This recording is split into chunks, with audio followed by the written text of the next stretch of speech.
Hey, good afternoon. Welcome to Sports and Other But Sports with Kent Sterling for Thursday, May 14th, 2020. Brought to you by the great people at Today's Dentistry. Dr. Mike O'Neill and his entire staff, they want you to come in. They don't want your dental care to lapse because of coronavirus. So what they're doing, they're wearing PPE from the top of their head to the bottom of their feet. All right, they're trying to keep you safe. They're trying to keep themselves safe, too.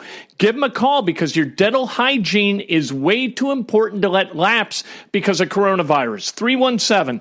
317-849-2933. All right, let's talk about T.Y. Hilton and whether he should have a place with the Indianapolis Colts moving forward after this season. He's signed through this season. He's going to get paid $14.5 million to play football this year, and then he becomes a free agent unless Chris Ballard signs him to an extension.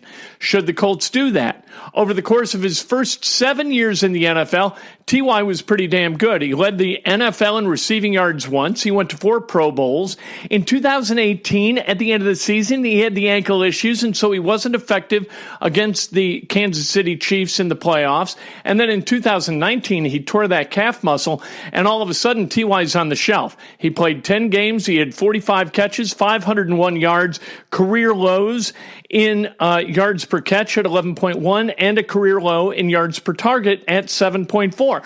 So, do you believe that T.Y. at the age of 30 has some more in him? And if he does, you sign him to the extension. If you don't, then you don't obviously sign him to the extension. Making $14.5 million this year, you can't sign him to an extension right now as you look ahead to 2021 and 2022 and say, yes, T.Y. is going to be worth that kind of jack. You can't possibly say that. Chris Ballard, if he's responsible, if he's thinking clearly, and he thinks clearly at a really high level, he's going to wait. T.Y., he's got a chance to prove himself in 2020, and Chris Ballard should allow him to do just that and then negotiate with him and forge some kind of an agreement, some kind of an extension, so he retires as a Colt, as T.Y. said that he wanted to do in a media call yesterday. He said that he wants to finish his career with the Colts, and this extension is going to be his last, whether it's 2, 3, or 4 years. Take him at his word. 2020, prove it to us. Maybe last year was what last year was, in part because of the ankle, in part because of the torn calf, which is just a freak injury, right? Or maybe it's because of Jacoby Brissett. Maybe Jacoby Brissett just didn't throw the deep ball often enough, or the Colts didn't trust Jacoby Brissett to throw the deep ball often enough to have T.Y. be T.Y. Now with Phillip Rivers here, maybe it's a completely different dynamic, and maybe T.Y. goes back to hauling in 90 balls and covers 1,300 yards and his typical 6 or 7 touchdowns. If that's the case, you give him an extension, and you do it happily. And he retires a Colt. He's a likely Ring of Honor guy. I'm cool with that. That's fine, but you can't do it now. You have no idea what his health situation is. Right now, he's not allowed in the building. You can't have your doctors examine him, for God's sake. How would you pull the trigger on something like that today? 2 days after Nojel Eastern informed Matt Painter, and Matt Painter informed all of us that Nojel Eastern was transferring, he has found a new home. He's going to play basketball at the University of Michigan for Juwan Howard. Just 2 days, 48 hours. From, hey, coach, I don't think I can play here anymore. I'm going to put my name in the transfer portal, to, hey, I'm going to be at Michigan. Okay, like there's no tampering in college basketball. Are you kidding me? You think nobody tampered with Nojel Eastern? Michigan, God love them, and I hope Nojel Eastern, all his dreams come true while he's in Ann Arbor. I hope that. I truly hope that. But I'm telling you, there's nobody better at elevating a player's ability to reach his potential than Matt Painter.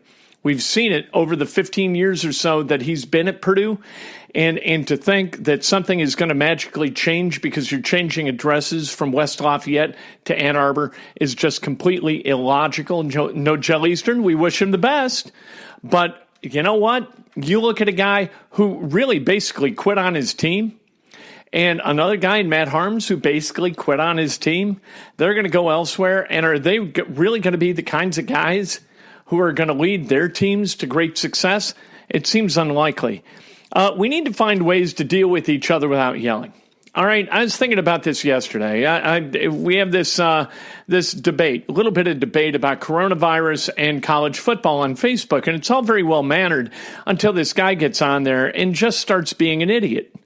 And all of a sudden, people are upset, and he keeps repeating himself, and he's not very logical in his thinking, and it's just unpleasant. And so I unfriended him, and then I blocked him because he kept adding to the thread. All right, I don't want to talk to him anymore because he's being illogical, right? And I don't need that in my life. I don't need the yelling, right? So if you yell, I'm probably on Facebook, I'm going to unfriend you and I'm going to block you. On Twitter, you kind of know that's what you're in this for, right? You're going to get yelled at. People are going to get upset, and that's just the way it's going to be. But on Facebook, I expect a little bit better. And so I unfriended this guy and I blocked him. And it's occurred to me over the last 24 hours that we've got our discourse, whether we're talking about politics or sports or whatever, it's got to be a little bit more polite. We can't just reduce people to the lowest common denominator and attack that lowest common denominator. It's too unpleasant and it's not worthy of us. We need to be a society. We don't need to celebrate our differences all day long. We don't need to be perfect human beings, but we could be a little bit respectful where it comes to differences of opinion. Just because somebody disagrees with me doesn't make that person an idiot, and it doesn't make me brilliant, or vice versa. Can't we have a legitimate and passionate discourse without yelling at one another and without getting angry? Don't we have the discipline that we need to be able to do that? I'm going to hold people accountable to that on social media and the people who I consume on traditional media. We got to be a little bit nicer to each other, don't we? How about Blake Snell? Let's talk for a minute about Blake Snell. Look, here's what I want from anybody. Anybody, whether it's you, whether it's me, anybody. I need to know that you love what you do. If I'm going to consume what you do, whether you're in media or whether you're playing football or baseball or basketball or hockey or soccer or whatever, I need to know you love what you do. Here's what Blake Snell said about the prospect of picking up this season on July 4th and getting paid roughly half of what he would have gotten paid during this coronavirus pandemic. He said, "Nah, I got to get my money. I'm not playing unless I get mine, okay? And that's just the way it is for me. The risk is way the hell higher, and the amount of money is lower. Why am I going to do that? You know why you're going to do it? Because you love the game. Because you enjoy the game. You love baseball, and you want to play baseball. And you understand that the risk for you as a healthy 27-year-old is zero. Basically zero. You have no risk whatsoever. So you're going to go out, you're going to play baseball for 82 games, 14 teams are going to make the postseason. You got a chance to lead the D-Rays, or just the Rays now, I guess, to a World Series or maybe a World Championship, and you're not going to do it because they're saying, look, we're going to pay you half because you're going to be playing half. And he's got a problem with that. I got a problem with him. If you don't love what you do enough to go play it for half of what you get paid, or if you don't love what you do enough to get paid half for it during an environment like this, that's not the fault of the owners. It's not like the owners have gone out of their way to cut the money for baseball players. The amount of money is halved, roughly, because the amount of games is halved. So get over yourself, do what you love, and if you don't love it, don't do it at all. Go get a job at a 7-Eleven. How about that? How about just doing what you love and enjoying it, because life is too short not to do that. I love doing what I do. I love doing this every day. I love talking about sports. I like equating it to life situations. I like talking to people and maybe helping them see things in a wiser way.